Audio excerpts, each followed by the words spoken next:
Я вітаю всіх, хто приєднався до нас. Медіа-центр України. Welcome everybody who joined us. Ukraine Media Center to Inform continues its work, and right now in our studio we have Olena Matveeva, spokesperson of the Ministry of Internal Affairs. Ms. Olena, you're welcome. Please tell us about the results of law enforcement activities on the 8th and 9th of May. You're welcome. Hello, dear colleagues. As already said, the topic of our today's briefing is the results of operations of law enforcement on the 8th of 9th of May, and another subject is so-called victory parades by occupiers in temporarily occupied territories. On the 8th and 9th of May, Ukraine had the Remembrance and Reconciliation Day, as well as the Day of Victory over Nazis in the Second World War. It's worth noting that dissemination and demonstration of Nazi symbols has been prohibited in Ukraine, as well as demonstration of those so-called St. George stripes. In the territory of Ukraine, except for Vinnytsia, Donetsk, Transcarpathian, Luhansk, Kharkiv, and Kherson Oblast, in 19 regions in Ukraine, there have been 223 events where more than 4.7 thousand citizens participated. Public order and security was maintained during such events by more than 4,000 law enforcement officers, including 3,900 of police officers and more than 500 from the National Guard of Ukraine. Also, more than 2,000 officers of the State Emergency Service were involved. On the 9th of May, in 4 regions of Ukraine, including Dnipropetrovsk, Kirovohrad, Poltava, and Khmelnytsk Oblast, there were 13 events where 70 people participated. Public safety and order and security and order was maintained on the 9th of May. About 3,800 law enforcement officers, including 3.5 thousand police officers and more than 300 servicemen from the National Guard of Ukraine. Units of the State Emergency Services during the day went on site 190 times to clean up consequences of shelling of occupiers against towns, villages, and infrastructure. 22 fires have been eliminated and psychological support provided by 304 people. Also, our explosive technicians during the day were involved 56 days, 327 explosives eliminated and 15 hectares cleaned up. During the day, 61 tons of technical quality, technical grade water was brought in Luhansk, Donetsk, Mykolaiv, and Transcarpathian Oblast. And to maintain emergency electricity supply for social facilities, 4 generators of state emergency services were used, including 2 generators to supply electricity for hospitals. To summarize the activities of the law enforcement on the 8th and 9th of May, we can say that all in all, situation has been under control. There have been just several hooligan activities found. People treated with proper understanding those restrictions for mass events and the fact that there was round-the-clock curfew in some oblasts. Another subject of our briefing is so-called victory parades carried out by occupiers in temporarily occupied territories. I have to say from the very beginning that such actions using prohibited symbols is about propaganda of communist totalitarian regime and is in violation of the law of Ukraine.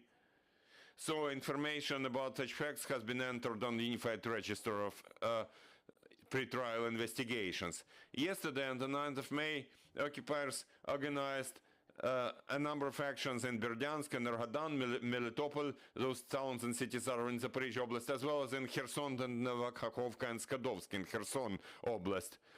The most cynical was so-called parade in Mariupol, where Denis Pushilin participated, who is the leader of so-called Donetsk People's Republic, pseudo-republic. For several months, Mariupol has been under siege by Russian army, which keeps shelling residential quarters, innocent civilian infrastructure, and then they do not allow bringing humanitarian assistance there. Well, the whole civilized world was remembering the victims of war. That Russia was dancing on bones in Mariupol, so to say. It's not Victory Day, but Day of Shame. To summarize those so-called pseudo-parades, we have to say that Ukrainians continue eliminating contacts with the Russian military. They refuse to collaborate with them, even though there is a huge-scale humanitarian crisis and pressure from Russian army. Glory to Ukraine, glory to heroes. Olena, could you please tell us whether those violations of those so-called events run in our temporarily occupied territories, whether they are documented as criminal offenses? Yes, as I already said, the facts of those parades, since those have been in violation of the law of Ukraine, they are entered in the Unified Register of Pre-Trial Investigations. Thank you, dear colleague. You're welcome to ask your questions. Please speak into the microphone and ask yourself. I'm Yulia Znachkov from Ukraine Media Center. Several days ago in Kharkiv, law enforcement officers arrested, detained an officer who is charged with collaboration with Russia for several days. Is there any special check in the emergency service system? And also, how many police officers have been with the occupiers and how they will be punished? Thank you for your question. Your question is not very much relevant about the number of cases we are to expect. We cannot forecast it, first of all. Thank you. So, sorry, please, let me answer. Second, to answer your question, if you're interested in that information, currently that information is classified because the investigation is in place. You're welcome to submit a request for information and you'll be provided with information. Thank you, Olena. Any more questions? More questions? Yeah. Sorry, the interpreter cannot hear the question. You're welcome to include it in your request for information. We'll answer you. Thank you. If it's not secret, in how many occupied areas held so-called victory parade? Thank you.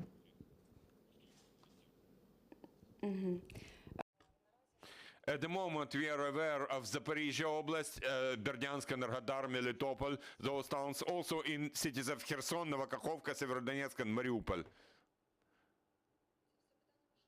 That's it, or do you have another question? Any more questions? Friends, you're welcome. Thank you. I'm Vitaly Holod from Ukrinform. My first question is this.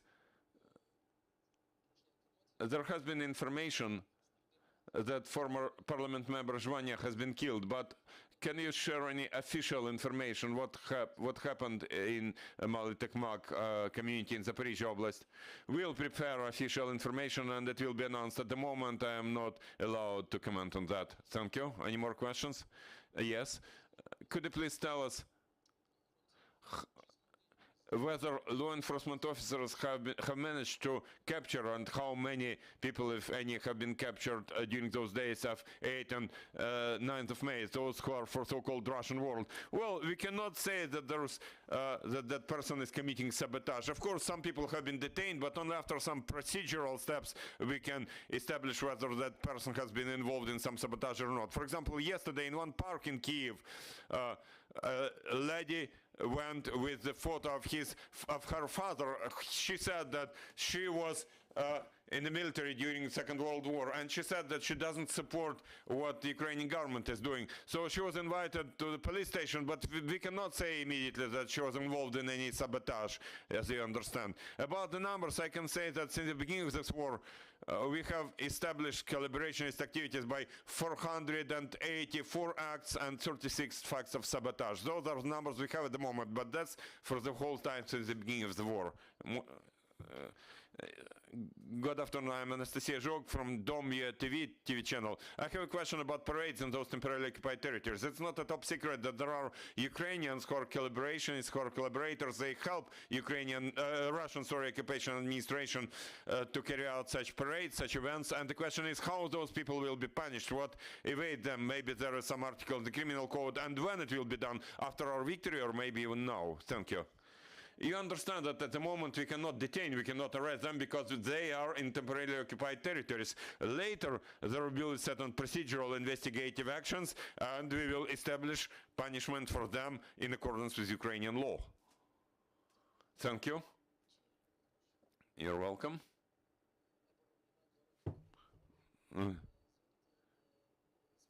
Thank you. there are civilians in Azovstal factory. Are there any? I don't understand whether there are any civilians in Azovstal steel factory. Whether there are any civilians, whether there are still any civilians remain. Look, city of Mariupol as such is about heroism and our huge pain. Units of the State Emergency Service are involved in the defense of Mariupol, but I cannot. This situation can only be commented by the Ministry of Defense. You understand?